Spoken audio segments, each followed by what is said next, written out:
श्रेय आणि श्रेयावरून होणारे वाद हे आता राजकारणांचे स्थायी भाव जवळपास झालेले आहेत। पुण्यात सुद्धा असाच एक प्रकार दिसून येतोय। पुणे मेट्रोवरनं आता श्रेयवादाला सुरुवात झाली आहे। एकीकडे केंद्र सरकारकडून पंतप्रधान नरेंद्र मोदी यांच्या हस्ते पुणे मेट्रोचं उद्घाटन करण्यात येणार आहे।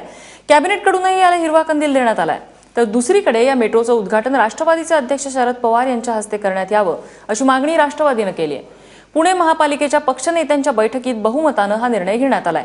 त्यामुळे पुन्हा एकदा भाजप विरुद्ध राष्ट्रवादी असा संघर्ष पाहायला मिळू शकतो। या संदर्भामध्ये भाजपकडून आतापर्यंत कुठलाही प्रस्ताव आला नव्हता।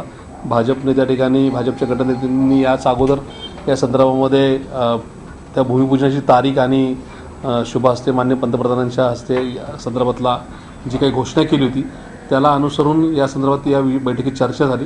आजच्या कार्यपत्रिकेवर तो विषय होता आणि मान्य पवारसाहेबांच्या शुभ हस्ते आणि मान्य मुख्यमंत्र्यांच्या शुभ उपस्थितीमध्ये हा विषय याचं भूमिपूजन व्हावं असा ठराव आज मान्य केलेला आहे।